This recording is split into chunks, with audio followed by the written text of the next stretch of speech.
और इस मौजू पर बात करने के लिए जो खास मेहमान हमारे साथ चर्चा में शामिल हो रहे हैं उनका तारुफ आपसे कराना चाहेंगे। ब्रिगेडियर शरदेंदु साहब, इंटरनेशनल रिलेशन एक्सपर्ट हमारे साथ मौजूद हैं। इसके साथ ही लेफ्टिनेंट कर्नल जे.एस. सोधी सब डिफेंस एक्सपर्ट हमारे साथ हैं और लोग भी चर्चा का हिस्सा रहेंगे। आप दोनों का इस्तकबाल है सलाम टीवी में। सबसे पहले ब्रिगेडियर शरदेंदु साहब आपके पास आना चाहूंगी। एक तजवीज़ रखी गई है कि जंग बंदी हो जाए, इसकी कोशिशें की जा रही हैं, लेकिन हमास ने उसमें कुछ शराइत लगाई हैं और सीधे तौर पर कहा गया है कि आप इन जो तजवीज़ को रख रहे हैं उसमें संशोधन कीजिए, तरमीम कीजिए, तब जंगबंदी आगे हो पाएगी। जंग पूरी तरीके से खत्म हो, हमास का मुतालबा कैसे आप देखते हैं? देखिए, जब भी पीस प्रपोजल आता है, जब भी जंगबंदी की बात होती है, उसको बड़े पॉजिटिवली लेना चाहिए, ऐसा मेरा मानना है। और जो तब्दीली जो हमास चाह रहा है, अगर उसको विटकॉफ या यूएस उसको एक्सेप्ट करता तो उसमें भी कोई बुरी बात नहीं है। लेकिन एट द वेरी ऑनसेट जो यूएस का प्रपोजल है वो भी ऐसा नहीं है जिसको हमास पूरी तरीके से आउटराइटली रिजेक्ट कर दे। उनकी डिमांड भी बड़ी जेन्युइन है। 28 बंधकों को छोड़ने की बात कही है, जिसमें टोटल 58 बंधक आपके पास है।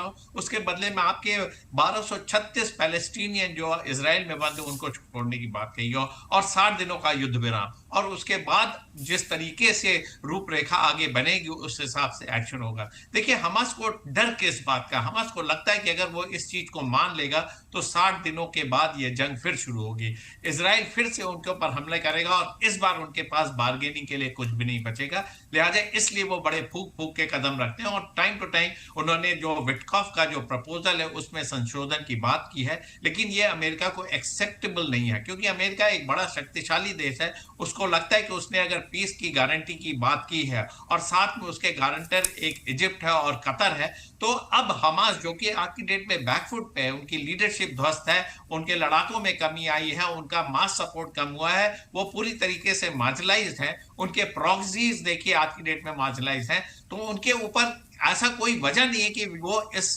प्रपोजल को ना माने। लेकिन हमास भी अपनी जिद पे अड़ा हुआ है। वो टर्म्स एंड कंडीशन ऐसी रखता है जैसे कि इनिशिएटिव या उनके पास कुछ न कुछ बार्गेनिंग पावर बनी रहे। नहीं तो इसराइल आगे आने वाले दिनों में गाजा से ना तो आईडीएफ विड्रॉ होंगे, ना वहां पे उनका वापसी की कोई बंदोबस्त होगी, और ना ही ह्यूमैनिटेरियन एड उस तादाद में वहां पहुंचेंगे जिसकी वहां पे रिक्वायरमेंट है। तो इन सारी चीजों को मद्देनजर रखते हुए मेरा मानना है कि दोनों पक्ष अगर किसी के भी प्रपोजल को मान लेते हैं तो वो एक वेलकम स्टेप होगा।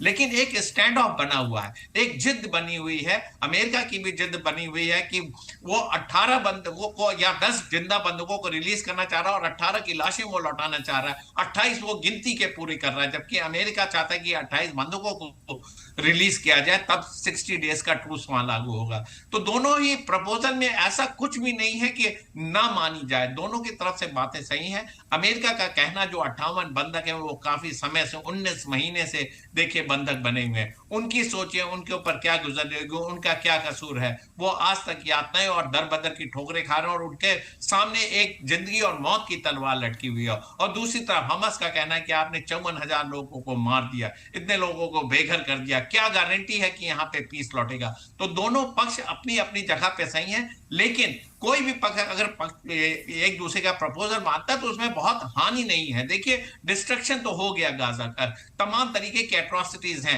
अब किसी के पीस प्रपोजल को जब कि डोनाल्ड ट्रंप बार बार एम्फेटिकली बोल रहे हैं कि वो इंश्योर करेंगे कि वहां सीज फायर हो, अमेरिका जब किसी की गारंटी लेता तो मेरा मानना है कि इस छोटे से इलाके में शांति स्थापित वो कर सकता है।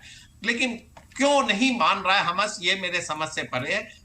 बेसिक रीजन उसका इनिशिएटिव का, बेसिक रीजन उनके पास यही है कि बार्गेनिंग का, और जो एक ट्रस्ट डेफिसिट है पैलेस्टीन का इसराइल के प्रति और इसराइल का पैलेस्टीन के प्रति, वो नहीं फिलअप होता हुआ दिख रहा। उसकी कौन भरपाई करेगा, ऐसा मेरा मानना है। अगर द मोमेंट ये ट्रस्ट बिल्डअप हो जाता है तो सीज फायर होने की संभावनाएं बनती हैं। लेकिन अगर 60 दिन का ट्रूस अगर वहां पे होता है और ह्यूमैनिटेरियन एड उस तादाद में चलती रहती है तो एक वेलकम स्टेप है। इससे ज्यादा आज की डेट में किसी भी परिस्थिति में इसराइल को नहीं बनाया जा सकता। और एक तरफ जो ट्रंप, जिनका इंटरेस्ट है पूरे पूरे मिडिल ईस्ट में और उनके इंटरेस्ट को पूरी करता है इसराइल, तो वो चाहेंगे कि जो इनिशिएटिव है वो इसराइल के पास बना रहे। लिहाजा ऐसी बातें की जाती हैं जिससे कि उनकी से बनी रहे इस रीजन में, और धीरे धीरे अगर पैलेस्टाइन का इशू को उन्होंने रिजॉल्व करना है तो इस मुद्दे पे रिजॉल्व किया जा सकता है, ऐसा मेरा मानना है।